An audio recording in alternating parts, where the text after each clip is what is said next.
Okay. So chapter 8. So helping skills in this chapter.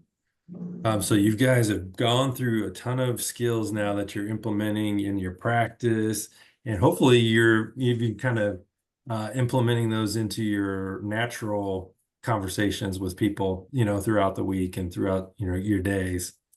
Okay, so helping skills in this chapter are labeling of emotions, and I call it name it to tame it. Right. So we all, have these primary emotions, secondary emotions, and so on. So what do those look like? How do we help others to name those um, those emotions so that they kind of understand? So naming them can help them to overcome them, right? And so, because then you can just kind of understand what those emotions are. And that's called Name It to Tame It. Daniel Siegel, Dr. Daniel Siegel is the one that kind of illustrates that. I do have a video of his, but we can kind of do that later. I kind of want to get through some of this first before we go. Okay, so some of the other ones are open-ended and probing questions, like we've been doing, reflections of feelings. So when they start talking about words that are their feelings, we want to reflect those feelings back to them. Okay, so very important because if we're doing EFT, which is emotion focused therapy, that's focused on their emotions, right? If we're doing CBT, it's cognitive behavioral therapy, and that's focused on their thinking. So if they're using feeling words, that's what we want to go with. Their feelings. If they're using thinking words, we go with those. Clients are verbal content, clients nonverbal content, what they're saying and what they're not saying, right? So we want to concentrate on those things as well. And then disclosure of feelings as well. Okay. Um, so what's the rationale for exploring their feelings within a session? So emotions are a key part of the way that they experience things, right? That tells us how they're reacting to their world, stimuli in their world, right? And and we kind of go through what they need to do with that stimulus of um, these feelings that are coming on. Affect labeling helps diminish negative emotional experiences, meaning that's the name it to tame it, right? So if we understand those emotions that they are experiencing, then they can make sense of it, if that makes sense. Clients seem most able to solve their problems when they get in touch with those feelings. So think about those times when you've been able to um, maybe not express what's going on. And it's frustrating, you're kind of sitting there and you're frustrated. Hey, I was kind of like that today on, being overwhelmed with work and everything and school and just there were a lot of problems that came up that for our counseling center that I had to kind of address. And it was kind of frustrating because I wasn't able to get to some of the stuff that I wanted to. Within that frustration, I kind of just took a step back and it's like, what is the issue that you're going through? Well, the issue was I wasn't, hitting everything that I wanted to knock out today. And um, so that was frustrating to me. So I was able to say, I'm frustrated. And that made sense to me. Of course, you're frustrated because you didn't get to what you wanted to do. So I was able to label that. So just think about some times when you are frustrated or you have something that's going on that's making you angry or whatever it is. Um, and you were able to label or name what the thing was. So remember, what's a halt? I think we talked about this once or twice before. Halt is, when somebody's angry or whatever, you're just like, okay, are you hungry, angry? What's the L? Oh, Lonely? lonely. Yeah, it's it. Tired? And yeah, and then T is tired. So are you those things? I remember, being there, and, being at work or whatever, and never, What was that L again? I'm sorry to interrupt you.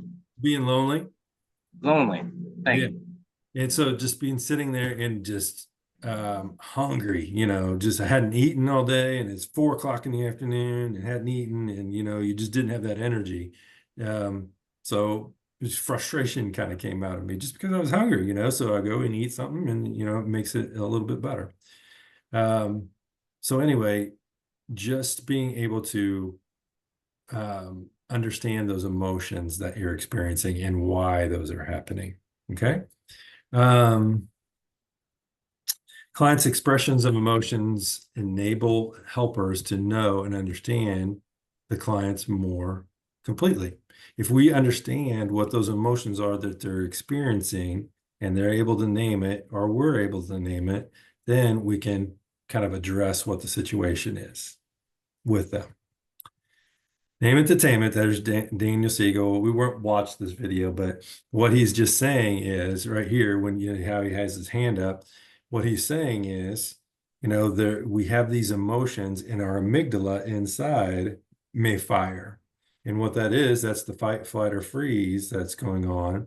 And what he's saying, when his hand's going up like that, he's talking about flipping his lid. You've heard that expression before, flipping the lid. Well, what that means is your amygdala is firing and your prefrontal cortex is not engaging, right? So you're acting upon emotions without the thoughts behind it. Do we want to do this here?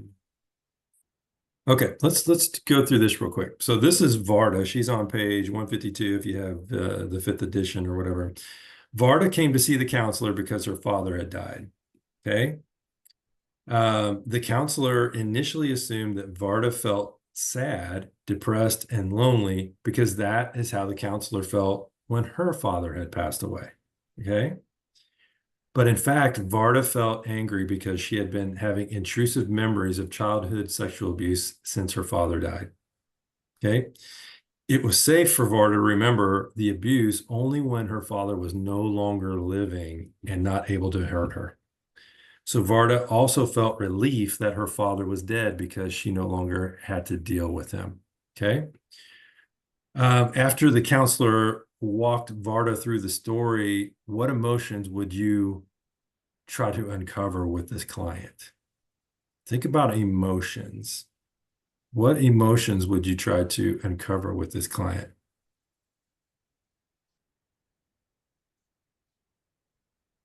So you're a counselor and you're sitting there going, man, anybody who is sitting through grieve, something would be grieving and sad and all these things, but this person was more relieved. So that kind of throws you off a little bit, doesn't it, as a counselor?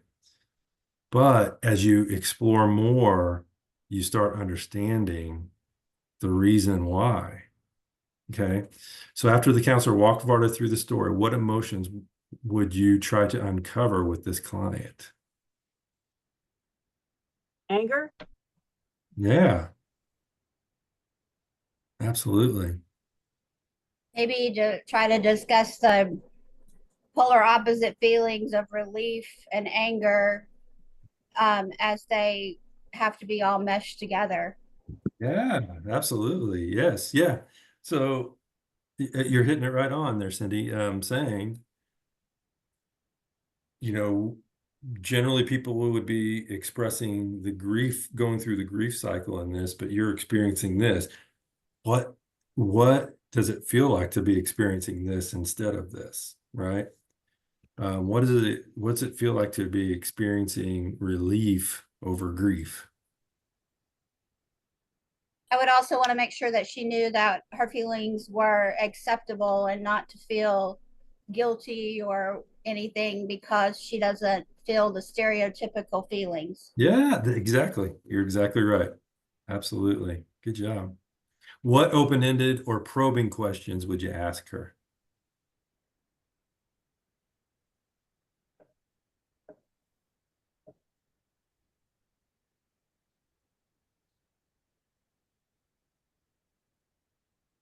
What open-ended questions would you ask Can her? you tell me a little bit more about that? There you go. Yeah, absolutely. Can you describe what the relief, tell me about the relief. What does the relief feel like? There you go. Absolutely. Maybe you could ask, like, I'm trying to think of this. Like, there's a difference. I don't know how to describe it.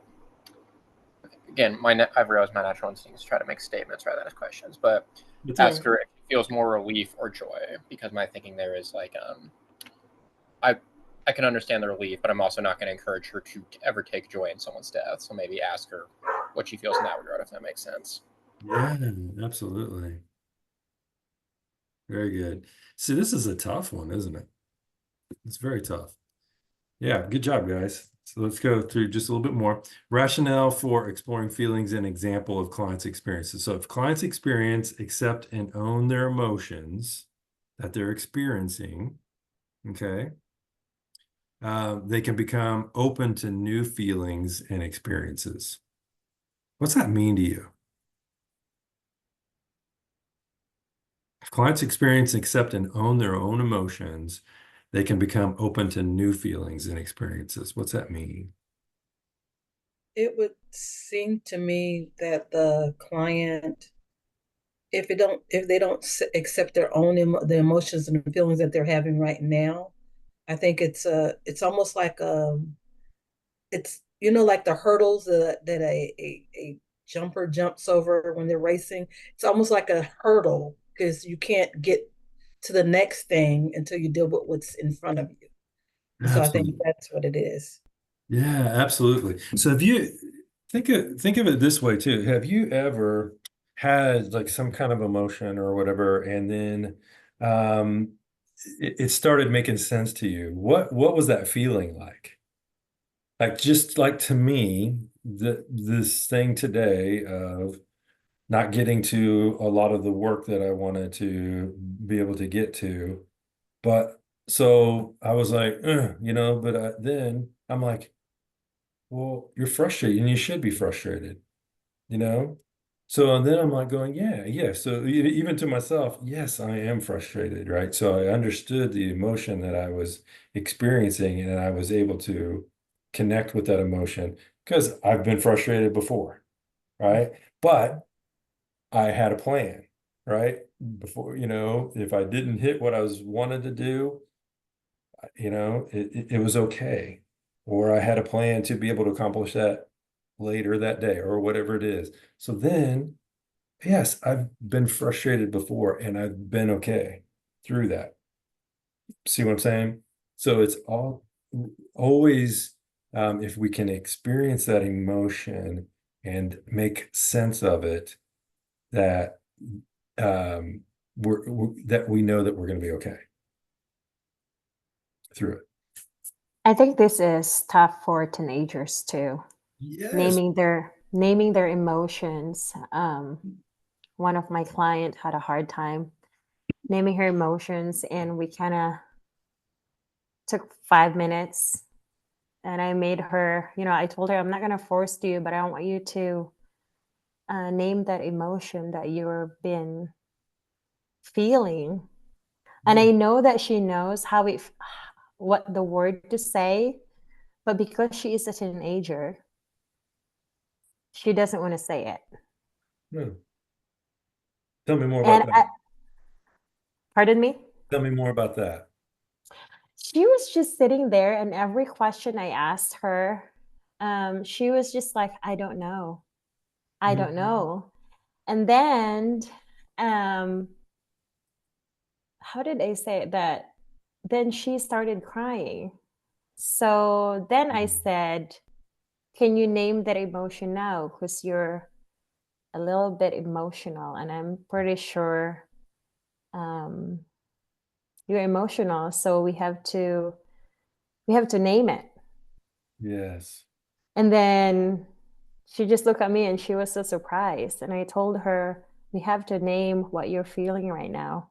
Yeah. Because a person can cry when they're happy, joyful. Uh-huh. A person can cry when they're sad, mad, angry, Yeah. anything. So Yeah. I want you to name that emotion because you are crying right now. Good job. And she just looked at me and I'm like, I don't think I can move past this because I'm not gonna tell that you're joyful right now, or you're angry right now, or you're sad right now because you're not telling it to me. Yeah. And so then we figured it out together. We That- did. But yeah, this is like hard for teenagers and even for kids. So So tell me why you think it's hard for teenagers and kids.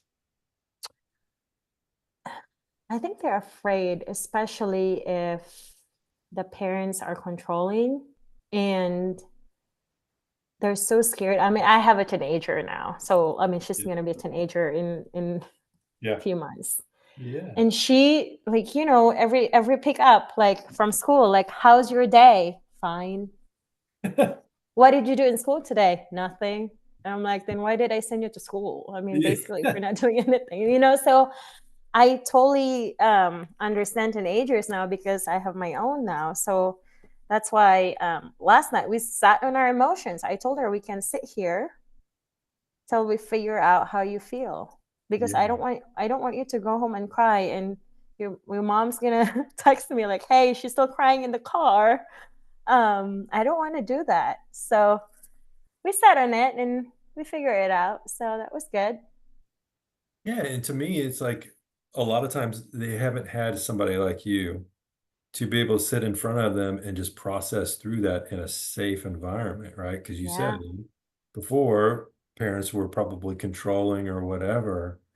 And the other part is what they've learned is just to say, I don't know, or whatever, because that gets them out of everything. All they have to do is say that, and the parents, you maybe even get frustrated and just leave it. Yeah. Right? Instead of just probing and making them use their words, right? And the Yeah. other part is teenagers probably get easily frustrated or scared or whatever it is because they are experiencing new emotions that they've never experienced before. So it's easier for adults to name it because maybe I've experienced this exact same thing or something close to that, or I've had conversations with people, whatever it is, we're able to make sense of it a little bit easier than because we've had that experience. Yeah, that's good. Having a conversation with a lady today that we were talking about, just stopping and giving yourself that internal check. Am I okay? What am I feeling? So that you can catch it before it leads to a blow up or to a behavior that is less than desirable. Because if you can identify it early, then you can, I'm feeling this. So what do I need to do about it? Do I need to eat? Do I need to take 10 minutes? Yes. What do I need to do that's a simple fix Yeah. so it doesn't escalate to be a situation? Yes, absolutely. Yeah. And that's kind of the name entertainment, right? So I'm able to make sense of this emotion, and this is what I've done before with that emotion, right? So really, you think about somatically too, meaning what feeling you're feeling in your body at that time. There's a good book out. Oh God, it's escaping my mind now. The body keeps the score. Okay. And so that's a good one to think, to work through for trauma and things like that too. Yeah, good job, guys. Okay. Clients What's the name of the book? it's called The Body Keeps the Score. Okay, thank you. Yeah. So, okay. Clients can make more informed decisions about what to do when their feelings are known. Just kind of what you just said, Cindy, right? Feelings are rarely simple. Note that clients might have several conflicting feelings about one certain topic. Trying to make sense. What we're doing is trying to make sense of those. So oftentimes emotions exist in layers. So if we can get to the root of the issue, that may solve all the other layers. So we want to try, that's what we always want to do. I always try to just picture a funnel, I'm going down this funnel, and what's at the bottom of that funnel, and that's what I'm trying to figure out. So here are the emotions, the primary emotions, right? That Les Greenberg would be his name, would say. So most important emotions involved in therapeutic change are anger, sadness, fear, shame, pain, and hurt, is what he would say is the primary emotions that we're solving for. Okay. I'm going to go past this. Go past this. Think about this for yourself, okay? What is your relationship with your own emotions? Before you even get into counseling, and try to understand what we're experiencing. What is your relationship with your own emotions? Am I emotionally well? Right? Can I? Because here's one thing is, man, you might be 95% emotionally well, but there may be 5% out there where you need counseling for your own stuff that maybe somebody else may bring up. And that's okay. I mean, that's being human, right? That's the, and yeah, it's just being human. What do you believe is an optimal way and extent of experiencing emotions, and how might these beliefs in how you experience emotions help you as a helper? I think this is an interesting question because I don't necessarily think that emotions are actually inherently right or wrong, right? There are states of being Yeah. that are communicated to us by our, internal ways of thinking, feeling, sensing, and imaging things. Yes. And and so because of that, like emotions can be experienced to whatever extent that is necessary or whatever extent that is being experienced that they're being experienced at, so long as the behavior associated with them is biblical, right? Like that, or it is honoring to people and as well, right? Which Yeah. could argue is anything something that's well is something that's biblical. Yes. And I think as a helper, like even if maybe I'm feeling dysregulated or I'm like getting that sensation of, countertransference or something along those lines from, a high level of emotion from a client or something, because they're highly expressive or they're highly enraged or something along those lines. Yeah. As long as they are doing it in a safe and honoring, in terms of that engagement, like their state of being is what is being experienced, right? Is great information. Yeah. Maybe not a great director, and so we can then make distinctions if they're experiencing that level of rage or whatever. But they're, like I said, I think inherently they're not right or wrong. It's what you do with them because they're states of being. Man, that's awesome. Thank you for that. That's great. So think of a couple. And I mean, one of the healthiest things is because we're going to experience different emotions, and you and I can have different emotions even with the same experience, right? So think about the communication that goes into understanding each other's emotions, right? So that's the healthy part in talking through, right? In a regulated way. I think that's probably one thing that you were kind of saying too, Maddie, was being there's regulated and dysregulated in your emotions, right? So if I can speak through instances in a regulated manner with somebody, that is very healthy. And even if it's not something that somebody wants to hear or I want to talk about, it's very healthy to do it in a regulated way. But let me ask you this: how does that happen? How do you how do you how does it regulated emotions happen within a relationship? Like how are emotions regulated? Is that what you're asking? Well, what I'm kind of saying is to work through emotions with somebody else in a regulated manner, it has to be what type of environment? Mm, Safe and secure, right? right. And that's exactly what you guys are providing in the counseling session. A safe, secure environment for them to experience those emotions in a healthy way. If you don't remember anything, remember that. That's when you guys are first starting out in this. Yep, that's good. You say that again? Say what? Will you say that again? Well, I don't know if I can. You're providing an environment. Yeah, providing a safe and secure environment in order for them to experience um, healthy, have a healthy experience with their emotions. Maybe I should say that.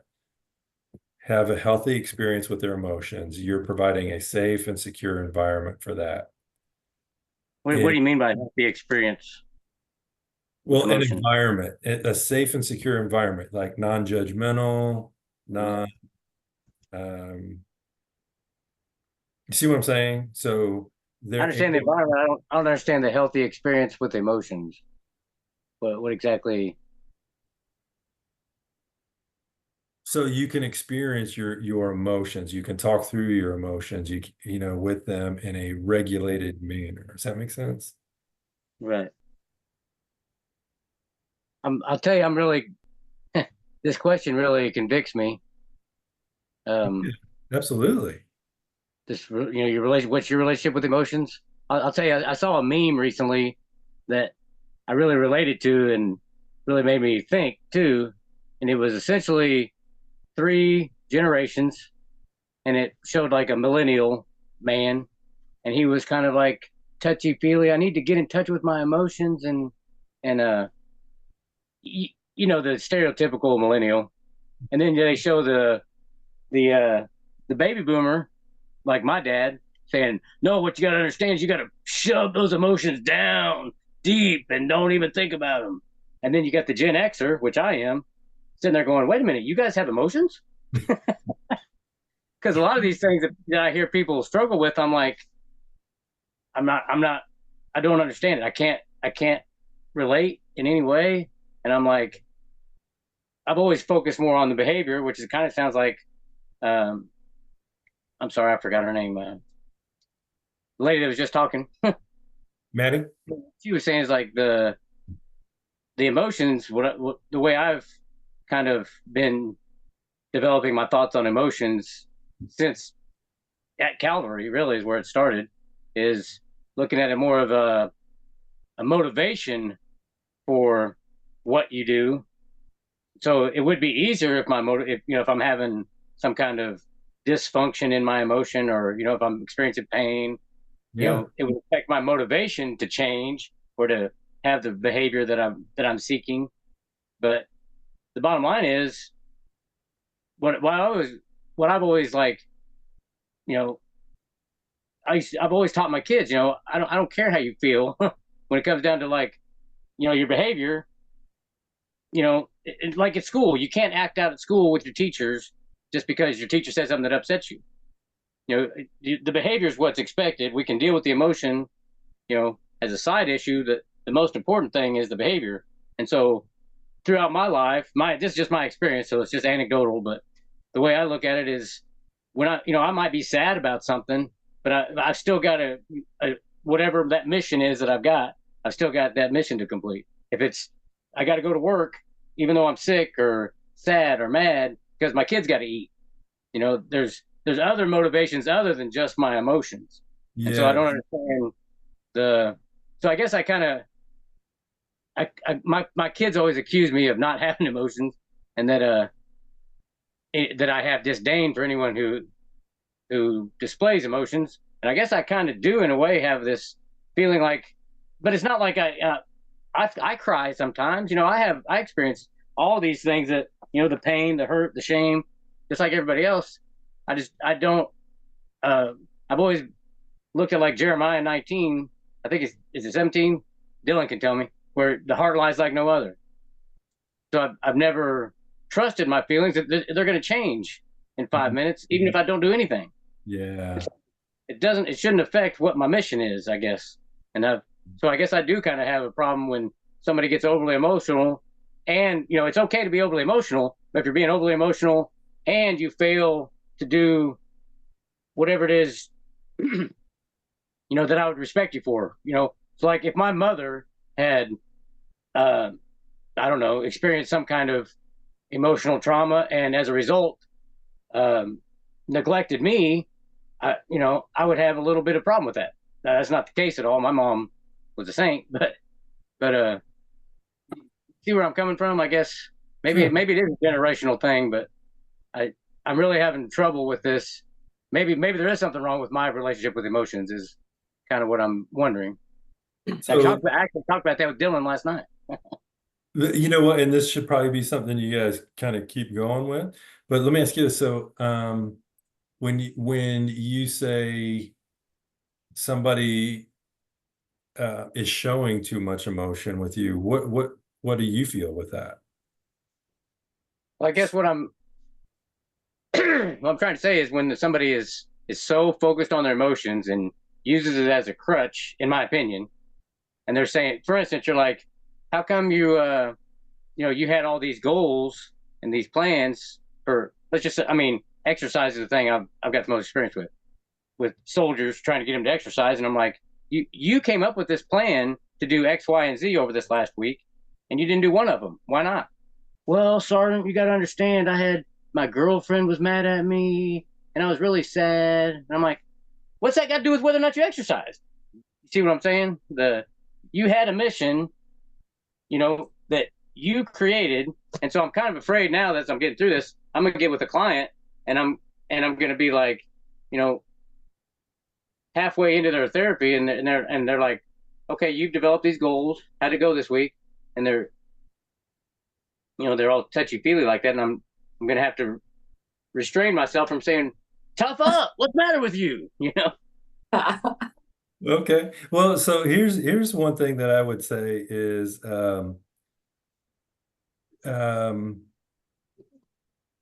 I think it's partly understanding why you feel that way and why you think. Does that make sense? So if I can understand that better, so when somebody's in front of me that is being touchy-feely or whatever, I can I don't want to say handle it better. That's not the right word, but I can understand their experience more. Doesn't mean you have to agree with any of that stuff. It's just so you're creating an environment of them that lets them express those emotions. Now, I'll tell you, there are people that will want to come to you because they want to be tougher with that. See what I'm saying? With their thinking. So that's more cognitive behavioral, right?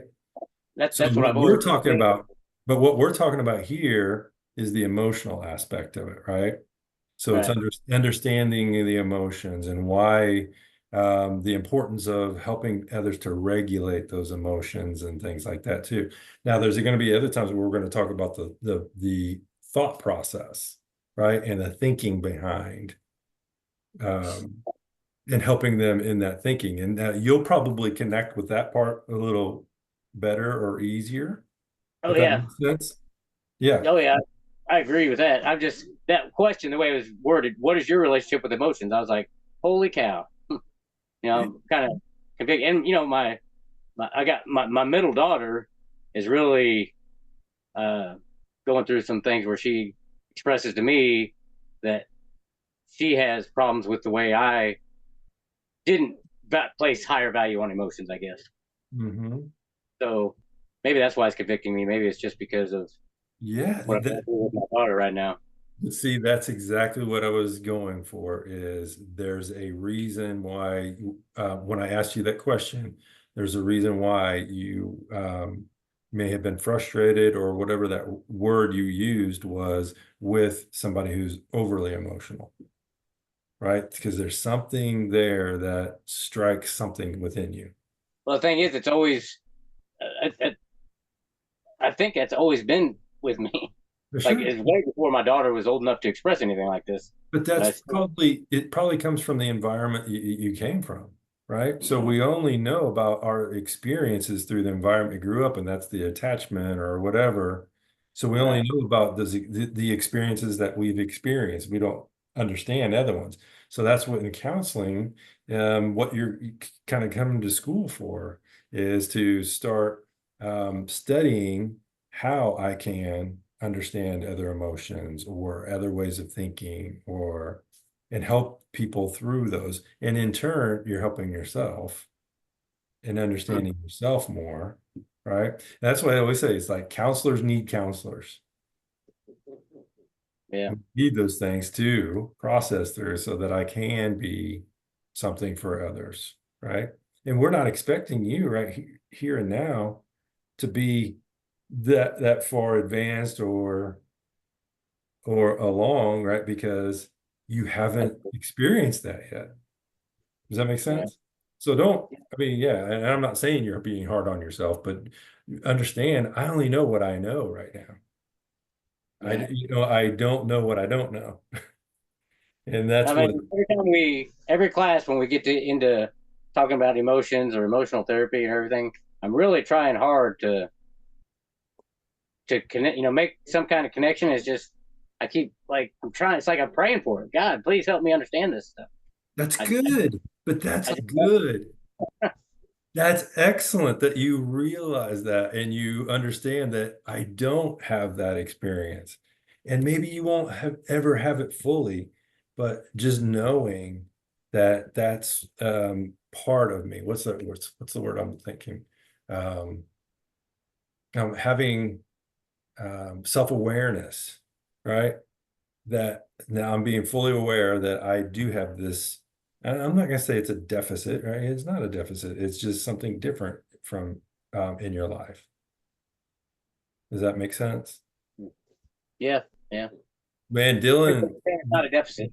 Dylan is going to help you out so much tonight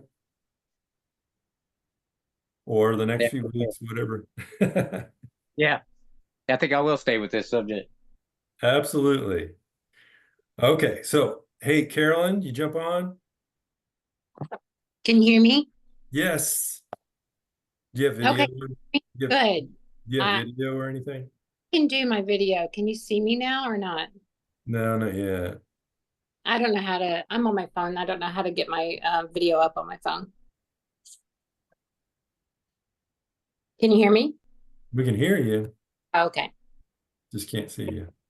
Yeah. Just touch your screen and a menu will come up. Do you hear that, Carolyn? Yeah. Uh,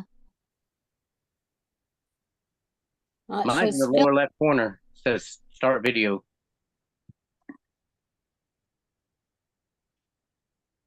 yeah. Let's see. Yeah, I don't see that. All I see is backgrounds and filters. Um, yeah.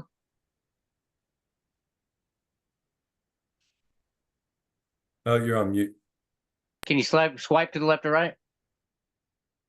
So I just swiped. Um, okay. Oh, I think I see it. There it Is that is. better? Yay! Hey, what'd you do so that I know what? I swiped to and when I did, I saw the little video with the line through it, and yeah, I just kept swiping. Excellent. So I Oh, I just learned something. I just learned something tonight. Awesome. Thanks. That's awesome. Thank you, guys. Yes, thank Well, you. so I asked Carolyn to come on. She obviously went through Calvary and went through this class, Helping Skills. And so I wanted to bring her on because, like I said, she's been through this class, but she's also, she graduated, she passed her test. So she's a PLPC, which is provisionally licensed professional counselor. And she was telling me she did a interview at Calvary and they asked her what her favorite class was. Maybe it wasn't her favorite, but it No, was it one. most Yeah. helpful. Yeah. Yeah, maybe they asked what was most helpful or whatever. And anyway, so anyway, she told me that she liked the helping skills class. So I said, hey, why don't you come on? And I know they're going to have a lot of questions for somebody who's been there and done that, and that Carolyn would be a good one to help you all through. So I told you guys come with some questions that you may have.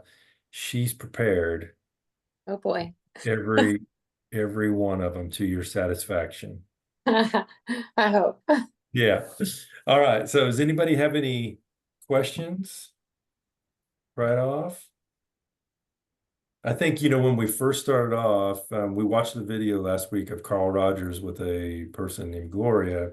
And the thing about helping skills is we're not trying to solve anything. All we're really doing is trying to get them to keep talking through something, right? And keep exploring. And it's helping us to help them keep exploring. So Carolyn, as you think back on helping skills, give me one helping skill that you think that you're really good at and you enjoy or whatever, and then give me one that maybe scares you a little bit still.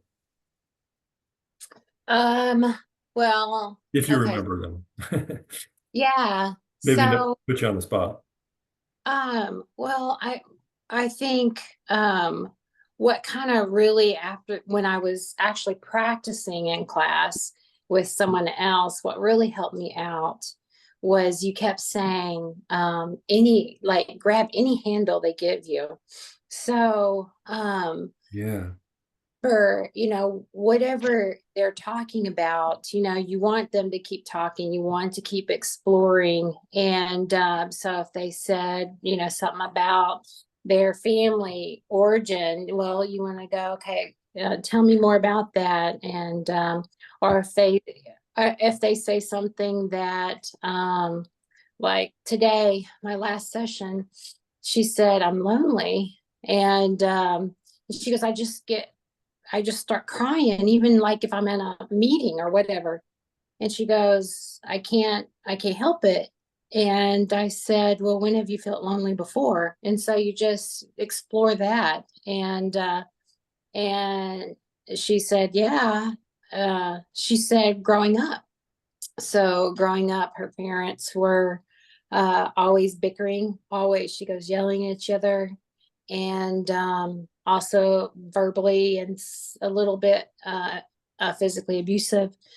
And so, we explored that, and that's where she got her belief of, then she came up with a belief of, I'm not good enough. And so those ideas, those feelings, those emotions that y'all were talking about before, they come from a specific event, and you kind of get stuck in that emotion. And so I think about what I like to do is, and this has nothing to do with this class, because I like to do EMDR, but a simple form of EMDR that you can use is thinking on the logic side of your brain. So they're stuck over here in the right side of their brain, which is their big emotions. They're like, I'm not good enough. And then linking it to logic in their left side of the brain, it's not like the messages aren't getting over there. And so linking it to, logic, whether that would be scripture or whatever. Yeah. Another skill that I learned from helping skills is parroting or summarizing. Yes. That was huge in the very beginning. And then as I saw kids, I see about half kids. When I saw kids come in, I was noticing that these parents don't even know how to listen. And so I bring the parents in and show them how to do things that I've learned to do in the counseling room, like summarize what their kid was saying without judgment or without trying to fix, and parroting it or telling it back to them. And then that's when they feel heard. So Yes. of the things I really like and I'm really good at, I feel like I'm good at doing. Something I'm not good at doing. Is that what you were asking? No, because I'm sure you're good at all of them. So it's one that is like, what scares you? What, you know, There's me. yeah.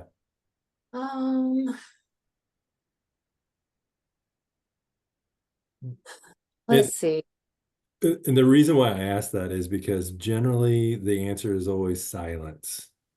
Oh yeah, that was in the beginning. You're exactly right. Yeah. Yes. It's and you know that's my favorite one. So how did you start handling silence?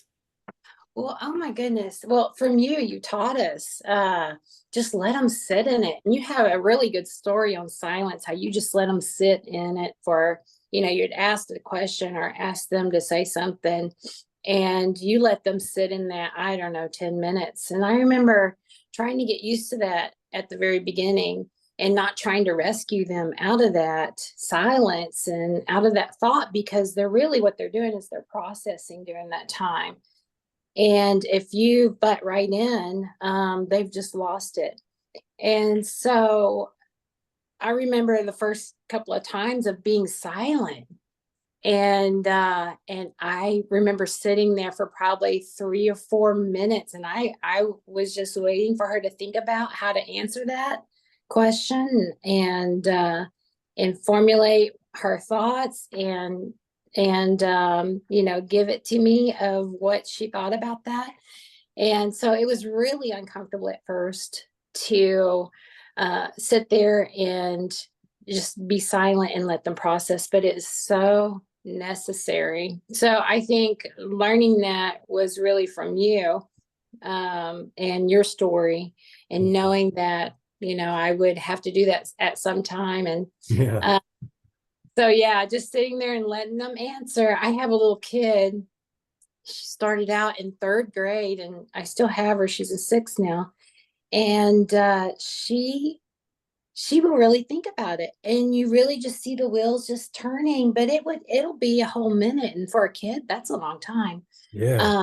It'll be like a whole minute or 2 before she answers my question, but she just thought through the whole thing. Yeah. And that was at the very beginning a hard one. True. Yeah, and I think, you experiencing that even with this person, it helps you for the next person, right? So it's just really getting in and doing these helping skills and using and going after the ones that you are uncomfortable with, and then they become another thing in your arsenal of tools. That's good. Thanks. Right. Mm-hmm. Who has a question? I've got one. Mm-hmm. Yeah. It kind of relates to exactly what you're talking about. Okay. Something I've been struggling with the silence, but then okay. Mm-hmm. kind of knowing when, because one thing that we talked about last week was asking probing questions when it seems like the person's struggling to get through their thoughts. And so I've been kind of thinking about it, and I experienced it with my practice this past week. Like, Okay. how do I balance that between knowing if they're processing and I just need to be silent versus, I think they need a little help right here. Yeah. And I think when you really want them to think through something, I think you get to know the person in the counseling room. And if they're being avoided, I think you kind of know that. And you kind of see that they're being avoidant about answering the question. But I think it's kind of case by case, like when they're silent and I don't think they're processing or they're knowing what to do with what I just asked and it's been quiet, I just maybe ask another question, or I say, does it kind of feel like this? And so that it gives them some idea. They're like, and sometimes they'll say, yeah, that's exactly what it's feeling. And then it carries it on to a whole nother conversation about this. Or they're like, well, it's more like this. So if you're right or wrong with how, with what you say about, oh, does it feel kind of like this, or is it more like this? They're going to tell you, you're going to, oh yeah. Or no, it's a little bit more like this. So yeah, I do give little prompts after, if they're being avoidant, I might just sit there and let them sit in it and just wait for them to process. But if they're just kind of stuck and not knowing what to say and not really used to processing, I might give them a little prompt like that. It's good. Go ahead, Coach Charlie. Let me ask you a question then. So how was the transition for you? Think about your classes. So you go to these classes, you learn theory, you learn all of the book smarts and all that stuff too. And now you're getting ready to go into practicum and internship like the rest of them, right? So you've been there. What was it like for you to make that transition from maybe just speaking somebody in a normal conversation to now you're in the counseling room? What was that like for you? About the very first week I was in the counseling room. Yeah, there you go. Yeah. Scared me to death. Yeah. But after that, just do all your calming things, breathe, deep breathing before you go in, eat calming foods. That's what scared you. What scared you? It's new. Mm-hmm. I think it scared me. I won't know what to say. Mm-hmm. Yeah. Since I don't have the experience. Those things were kind of going through my head. But I'm telling you, this class is the best class for that when you're first getting into it, because you give us those little, like you said, those little handles, those little tools in our toolbox to just keep going and keep exploring. And so, yeah, I would say the first week was scary, and I was so thankful for Helping Skills class. I'm so thankful we got to practice too with each other. I remember having the piece of paper of all the helping skills on it, and kind of there was an order to it when we did it. And I remember just having it right there beside my lap going, okay, what's next? And doing that with the other person. But yeah, I would say I was just a little fearful. But what we have as Christians is we have the confidence that God has put us where we are. Absolutely. And we have that something we can stand firm in when we go into the counseling room, knowing that we have the Holy Spirit inside of us and knowing He will guide. And so I see, I knew that going into the counseling room, right? Whatever happens, I know my Lord's with me. So that was always very helpful. I love that. Absolutely.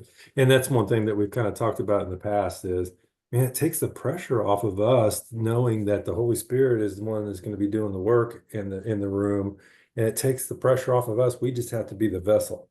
Right. And Carolyn, did you find that when you're sitting in there and you get this anxiety of, I don't know what to say next, that words just kind of come to you? I mean, there's been a few times I'm like, what am I going to say to this person? Yeah. But that's where helping skills come in. I mean, I'm serious, because then you kind of ask the next questions, like, and you keep probing, and then all of a sudden you just realize, and it may be towards the end or it may be throughout the session, you just realize the Holy Spirit too. I mean, He gets involved sometimes that, in a way that is unexplainable, but you know how to counsel them. And I remember just beginning, still in my internship, and there was this one lady, she came in, her husband his back was in really excruciating pain with that. And he was just not being a part of the family, and she was getting discouraged, and I can't remember what else was going on, but I remember she's telling me all this, and I'm like, what, we're not pain therapists. What do we, and so, but I just remember right the last 10 minutes or so, it's like the Holy Spirit just took over, and I knew exactly what to say. And so in those moments, I would say I'm just really thankful that I do have the Holy Spirit, but I think the words just can come in any kind of way. Like today, I usually don't get to EMDR, which is what I was talking about earlier, processing by connecting logic, thoughts to logic or emotions to logic. Yeah. But I usually don't get to that first session. But how the session went is just like, she goes, I'm lonely. It comes from childhood. I have outbursts and it's embarrassing because it's at random moments. It could be in the middle of the night. And she had had a therapist for 9 years. She said, I think you need EMDR. And so that's when she came to me. And so I'm like, and after we talked for 20, 25 minutes, I'm like, yeah, I think you're ready to start EMDR. And so we just started it. So it's, it always be different in your session. And yeah. It's good. All I right. have a Yeah, question. go for it. I have been looking, I guess, online in different places for courses on EMDR. And typically they want somebody to be a licensed professional counselor already to take those classes, or like at least, graduated from school already. They don't, from the ones I've looked at, is usually not someone who's a biblical counselor. So how were you able to find courses like EMDR that you were able to take so that you could have that in your toolbox? Right. So actually, Abundant Life, where Doug and I work, they have every year they bring in EMDR trainers. And so that's where I took it. So I never had to look. Actually, it was just offered. I'm like, yes, I need as many tools as I can get. And it's great for wrong thinking, or it's great for even trauma. And so I loved it. As far as where you would get trained, like, I don't know, Doug, do you have to be a licensed professional counselor if you're Yeah, thanks. I guess I never really explored it from another sense. Can it be out there? Yeah, I think you just have to kind of Google that. But well, I think maybe just master's levels, because Kelly took it. Oh yeah. But she took it as a student. I think you can be, you don't have to be fully licensed to do it. But you have to be a student. I know. Yeah. Because they ask for your transcription and everything to make sure that you're on the track towards getting, or at least getting all the core classes, your 60 hours type. Oh, someone in our group did it online because she couldn't do a certain day or do the second half or something. So, I mean, it's from Overland Park. If you want to give them the name of that, she could use the people that we've used. Yeah. I don't know. Yeah. Yeah. And Felicia, there might be some place around you that has that. I'm not sure, but we can kind of discuss that separately. I know I found something online with Elliot Connie for solution focused therapy, and I've actually bought a couple of the courses. I haven't had an opportunity to really dive into them, but yeah, I did buy a couple of the courses from him. There you go. So I'm just trying to start working on some things ahead of time. Absolutely. Steady. Absolutely. That's good. Thank you for that. Who else has a question? I have a question. Hi, Carolyn. Thank you. We are seeing like the stages: exploration, insight, and action. And I was just wondering, because we have been through in this like play role that we do, and I think not only me but some of us, we have this tendency to go to action. We want to go to insight and action because we want to help and we want to see, what they can do to help themselves. So Mhm. did you do this intentionally in the beginning? Maybe it's more organic now because you have been doing this for a longer time, but it seems hard for us to think that, okay, I need to go to explore more. Don't jump into action right now or things like that. How did you do that in the beginning? Very good Um, question. That's an awesome question. Thanks. yeah, it is. It's a very, very good question. I think in the beginning, really the helping skill class and the tools we learned in there, that you're learning right now, it helps you to explore. And they are really, most of the time, that first session, they are so ready to get this out, whatever this is. And so they're just going to talk. And then there's some you really, it's harder. You have to pull and use those handles and go down those trails that you're seeing right in front of you. And but how I didn't jump right into action, I guess, at first, because I mean, you've just learned all this stuff. And I feel like in that moment of counseling at the very beginning, you want to be so sure. So you're careful too at that time. And so letting them talk before you suggest or before you give come up with a therapy or a way you want to help them. I think in the beginning, it's just, you're listening and you just, just until it just comes to you. Oh, and then now, yes, it's more organic because like the session I just told you about, the girl that's really lonely, I'm just sitting there thinking, well, she's had to have loneliness before. And when was that? Was that some relationship or whatever? And so when I ask, you wait till they get kind of a pausing point because they want to get some things out.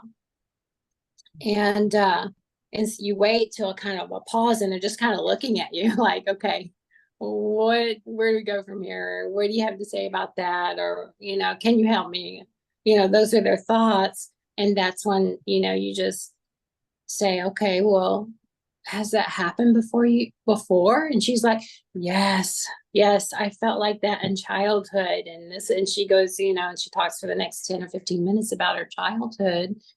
And so I think, yeah, of course you learn how, to jump in and just guide or advise or, help them with whatever they're struggling with or whatever emotion they have. And as you go, it does get more organic, and I find myself in session now compared to when I first started. I'm completely not nervous anymore. At first, I was very nervous. But you're just listening intently and asking questions and going back in childhood. And if you need be, to just help them. And so you kind of lose that nervousness and you kind of know when to jump in and it just gets easier. So I think, that's a great answer. And the other part is my aha from your question was maybe that's what we embrace through helping skills is the exploration stage. Just stay in that. Just think about staying in the exploration stage the whole time. So that means always being curious. Yeah. Right. So I have this acronym CARE, right? CARE. So always be curious, accessible, responsive, and engaged. So for all those, we can stay in the exploration stage that whole time. So maybe even make that a goal is don't even worry about getting in to working or action or anything like that or insight. That'll come naturally, organically. That, if you do the good questions and everything during the exploration, their insight will kick in for Just themselves. the last two.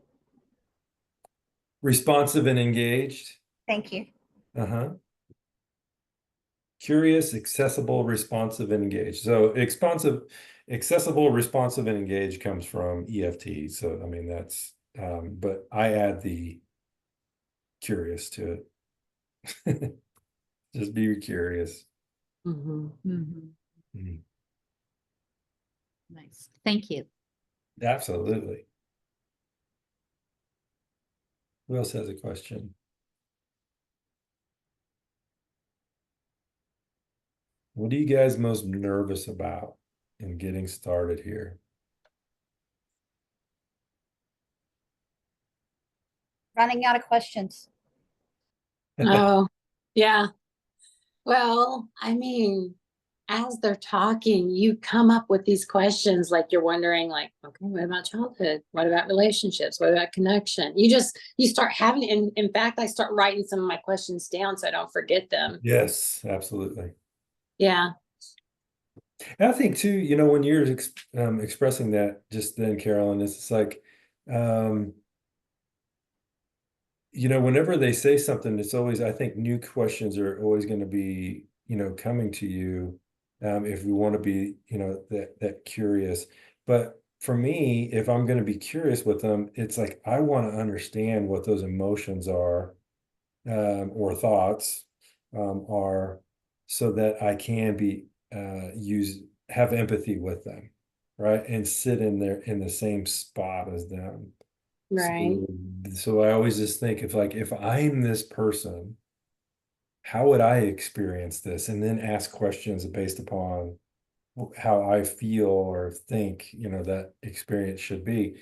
And Mhm. and Carolyn just said that is like, I I may ask this question and it may not even be anything of what they're experiencing or anything like that, and that's okay. It's like that gets me in touch. Then I can eliminate something and Yeah. then go towards what they're talking about. So eliminating is good, you know. So okay, just get that out of the way.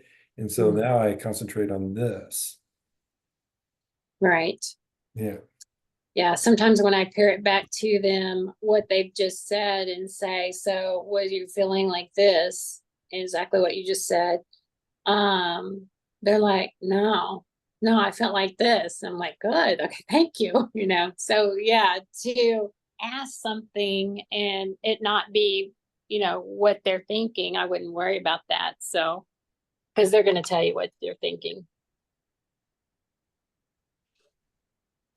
Mhm. I agree with hi Carolyn. Hey. I shadowed with her a few times, by the way. She's great. I learned so much from her. So I agree with her writing your questions. I think that's been helpful for me as well.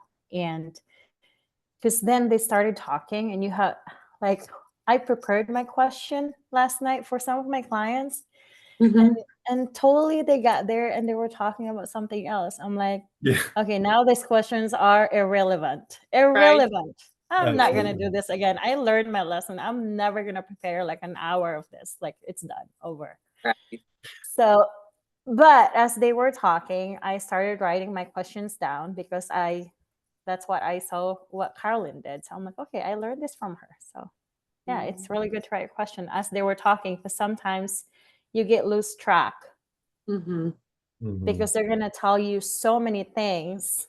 And Mhm. then like the first night, I'm like, what did she just said? And you don't want to ask that question again. Like, you don't want to sound like crazy. So I learned that, okay, as they're talking, I take my notes, but also I write questions because you don't want to stop them from showing emotions or sharing something that's really important. So Yeah. yeah, writing a So question is important. So you brought up something really good. I had a person that I was supervising, and she would go, she'd leave and she'd have her sessions, and then she'd leave and spend hours going over trying to be prepared for each one of them. I'm like going, you are going to burn yourself out. Don't do that. Because one thing is you could be prepared, but you know what? Preparation is all in the experience that you're going to have. So just keep experiencing people and asking questions and all. That's what you should be striving for.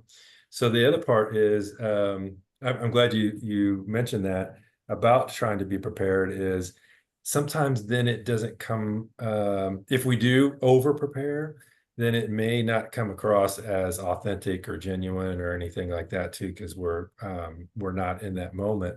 And just like Jillian had said, it's like, man, I did this preparation and they even, came in and wanted to go over something else. And that's going to happen too. So we also talked about the part of if they are avoidant.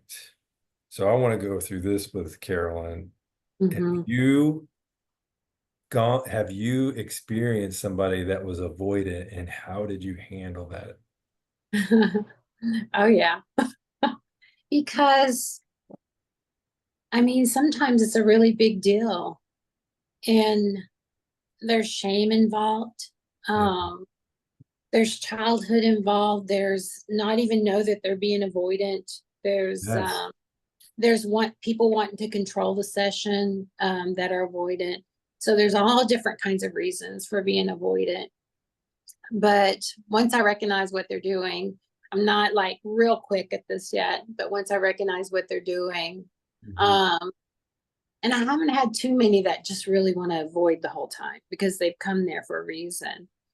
But I did have one client that was so avoidant. Did not, at first he said, yes, want to work on my childhood. And we need to do MDR and we need to figure out why I have such an anger issue and blah, blah, blah. And then as we got into it, 4 or 5 sessions later, I'm finding him like just blabbering about what's going on in his life.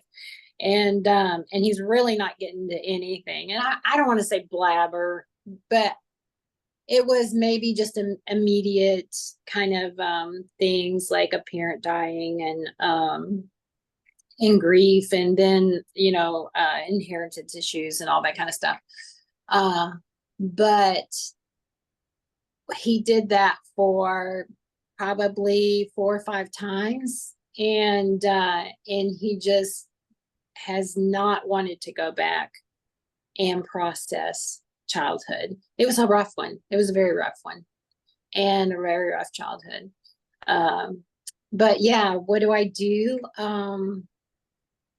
We have a counselor there that can just really get that out of them. Not kidding. I gave him to actually, but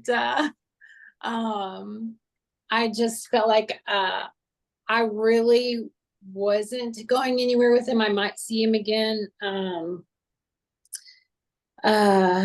if I did see him again, he was so avoidant. You probably won't encounter this, but very rarely.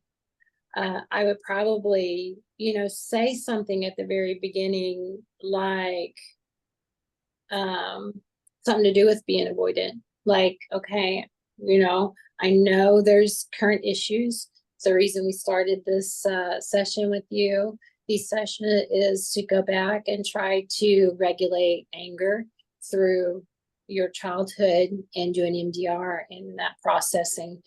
And just remind him why we're there. And so that's what I do with like normal people that are avoidant. Okay, why are we here? You wanted to process this.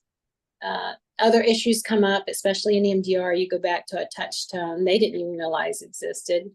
A touch tone being the first time they felt lonely or the first time they felt like I'm not good enough. So I think you can handle it in that, like just reminding them when they're being avoided why we're here and what you wanted to process. And sometimes they do have, some things come up where you do have, something's come up where it's kind of takes precedent over what the original thing was. Yeah. And so that's okay too. Yeah. Yeah. So I remember it's like I would explain that if I did have somebody avoidant, and they were consistent like that, that I would pin them down to the goals that they wanted to set. And so maybe they had 3 goals or one, even just one goal. And so I would just put one goal up on the board and say, well, this is what we're handling today, and get permission to do that. Yeah. Is this okay to do that? Hey, I may even get permission from them to hold them accountable, right? Yeah, The reason why right. I would do that is getting the permission is then they're saying, yes, that's okay to do that. And I want you to do that, right? And so I'd say, you said, this, blah, blah, blah. But I would always point to the board. If if they wanted to be held accountable to something, I'd point to the board and say, this is the goal we're on today. And I'd say it in a nice way. I'd say, what does what you're saying have to do with what's on the board, right? And so, I don't want us to lose, and I'd say it in a way of like, I don't want us to lose track of the thing that you felt was important today. So let's, Right. keep Yeah. discussing this, right? Yeah, it's true. Like, I know there's several clients that want to do EMDR on certain things, but they'll come in with what's going on that day or that's week, and they're all dysregulated from it. And Yeah. one client, she's just really, really anxious, and she's been this way since a child. But every time she comes in, there's something new she's anxious about. And so it's hard to get back into EMDR, but we do it, and we do get there at times. But I had her today, and she just comes in with a whole nother set of anxieties. But yeah, I like that, putting it up on the board and saying, this is what, we are, and even getting their permission. I like that too. So you said that this is, I like that. Yeah. Okay, we got a few minutes left. Who has a question? While you got her here, you guys are going to be in her spot one of these days. Okay, so I've realized, I mentioned it earlier, before you got here. I am terrible about asking questions because my mind defaults to making statements. How would you suggest reconditioning the way I speak and communicate with my clients then? So you like to give statements? Is that what you say? Yeah, like I realized this when Charlie and I had our like sample session yesterday. And I'm like, oh my God, I haven't asked him any questions. I'm just kind of saying things. Yeah. Right. So maybe reframing just the statement into a question, like if you want to say, well, I think you should do this, and maybe saying, or maybe you say you should do this. Maybe say, well, what do you think about doing this? You think that's something you can do? And just taking all the statements and just reframing them into a question. Does that help at all? Yes. Okay. And here's another thing, just to add on to what Karen, because that's perfect. I love reframing. That's one of my favorite things. Here's another thing. Why we want to turn it into questions is we want them to figure out what the answer is to their issue. Why? Okay, let me open it up. Why do we want that? Why do we want them to figure it out? There's a lot of reasons for it. I'd say one is they're more likely to take it to heart. It's like, I know if they're anything like me, they're gonna be like, oh, someone else told me that, so I'm unlikely to believe. But if I figured it out for myself, then I'm a lot more likely to. And also because it shows that we value what they have to say. So like during ministry, I've always been taught, ask the same thing, ask a lot of questions. So I have one lady in my Bible study who's very, very thirsty but not fully accepted Christ yet. And what I'm doing is not just making statements to her, but just asking her, hey, what do you think of this passage? And she appreciates. She's like, oh, Dylan cares what I think. No, it doesn't get something terribly wrong, but from their perspective, it's like, oh, he still cares about what I think. I like that. Also, the author of the book mentioned that we don't want them to be dependent on us. So they need to figure out by themselves, because we don't want this dependent Absolutely. relationship. We want to help them almost come up with a decision-making scheme, right? So here's Mhm. how I go about making decisions. Mhm. And so there's that. And the other part is once if they say something and it comes out of their mouth, it's almost like they can take responsibility Right. for what they've spoken. And then they Right. speak it into existence and it becomes Mhm. more real as it comes out of their own mouths. So that's what I do. Even if I have questions, sometimes the questions are leading questions. Doesn't mean they're always right, but they'll tell you if it's right or wrong. But the leading questions, leading them to say something that's going to help them commit to a change in life in some way.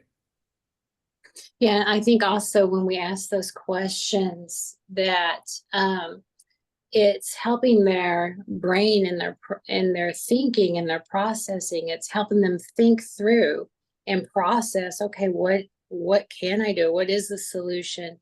Or what is the answer to this? And so they've done the work to process through, and then that's when they take ownership, like you were saying before. They take ownership of what they just said to you because they thought the whole thing through. So yeah, as you ask the questions. Good, thank you. Felicia, did you have a question? Yeah. So one of my, I think, fears or concerns about starting counseling on my own would be not knowing how to take them where you're trying to go. In other words, like to sit down and make a plan. Okay, this is where we're at. This is where we want to go. Now, how do I get them from point A to point B? And I think every time I think about that aspect of it, it scares me half to death because I'm like, what if I make the wrong plan and I'm just, and I take them the wrong way, or I don't get where I'm trying to, we're not getting to the end point of their goal that they have set. So I guess Mhm. I'm wondering how do you go about doing that and do it well? I guess. Right. Well, I think at first what I did, it was grabbing anything I could, any books, any workbooks, because I work with a lot of kids, so they're very visual. Um, if I had something I like grief I hadn't had before, I'd go look up grief, the stages, how to bring them through stage 1, how to bring them through stage 2, write those down. I would, like uh Jolene was saying, um I would prepare a lot, at not maybe not a lot, but at least, right before session, you have about 10 minutes in between each session, or maybe before your session start, and just go through each client, which, you have probably 2 or 3 at the very beginning. And you're just now getting all those tools in your toolbox. So I would look up, okay, grief, how to bring them through this. Okay, my next one is a kid and she's getting dysregulated all the time. Well, how can we lessen that? Okay, here's this workbook page, got that, and just do that. And then as you go, you'll have those tools already. You'll have those tools in your toolbox. Can you still see me? Yeah. Okay. You'll have those tools. Every time you do that, you're just gaining more and more tools, more and more books. And then you'll know, like, the things, dysregulated kids all the time. That's kind of one of the things when you work with kids, that's the reason they're there. And so I have now all my go-tos to bring them through dysregulation, to shorten that time of dysregulation and to eliminate it altogether. And so you just have all those assessments and then all those little exercises, all those little books, and just to bring them through. So it just gets easier as you go. And like I said at the very beginning, whatever I was working with, I would look it up in the internet, or I would look it up in a book, and I would have a couple of little points to go through. And then they just come natural after a while. Yeah, second nature after a while. You'll be able to do it in your sleep. Thank you. Yeah. And are you in the ministry? Yes, ma'am. Yeah, I thought so. And so you already kind of counsel ladies, right? Yeah.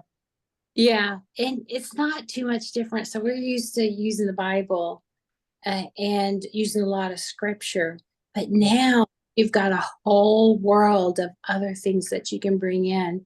And how I know y'all have had Dr. Smith, and how, he explains it is we take these theories and we shift them through the word of God, and we see what comes out and what's a part of creation, what's a part of how God made things. And we get to use those, whereas we didn't really see those before, or some of them, a lot of them. And so Mhm. have more tools to do that. Well said. That's good. One more question. Who hasn't asked one yet? I'll Go ahead, ask a Maggie. question Yeah. for you. Yeah. So it's more of a more personal on the personal side. I feel like I've heard you mention just in the past and different interactions that we've had that you've gone through counseling a decent amount yourself. Is that correct?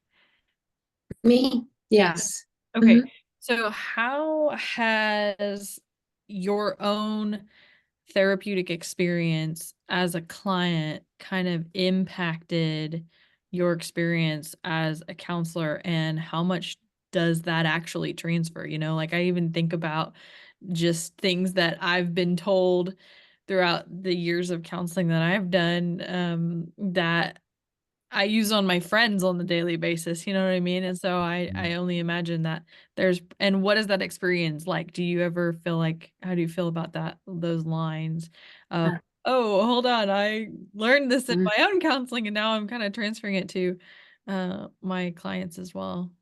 Right, absolutely. Those are just all bonus tools that we have already to use in the counseling room. And I use a lot of those. And actually I just used one as I was talking to you guys, and I just remember he was actually mentoring me too, because he knew I was going into counseling. So we would have counseling session, and we'd also have mentoring sessions. But he was teaching me how to make your client think, because when they think through, then they can take ownership, and then they will be more likely to change those areas or grow in those areas. But yeah, I think bonus if you've gone through counseling, you just have all those tools that they've used on you and taught you to use that you have in session. Yeah. Awesome. That's good. Good question. Thank you. One more. Who hasn't asked one yet?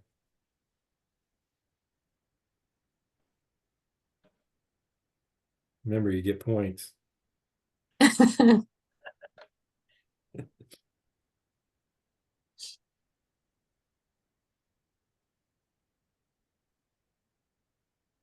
I'll ask a follow-up if no one else has Yeah, one. go for it. Go for it. So and I'm gonna kind of like call Doug out a little bit. As far as supervision goes and your experience in supervision, what would be your advice on the best way to utilize supervision? And I know it's kind of awkward because Doug is sitting right there, but No, that's a great question. what's Thank the you. best way to utilize supervision in your experience? Great. Yeah.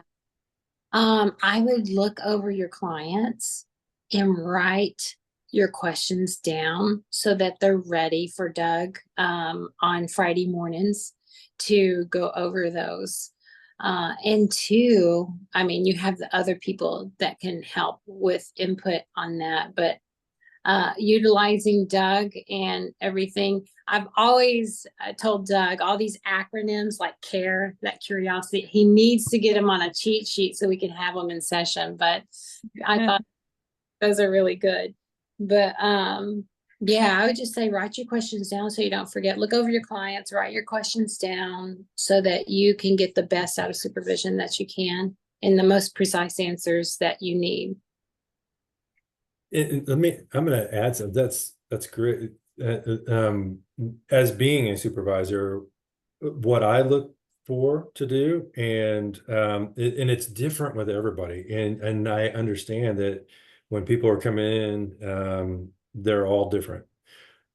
And why I say that is the very first thing I do is I want to check in on the counselor. How are you doing?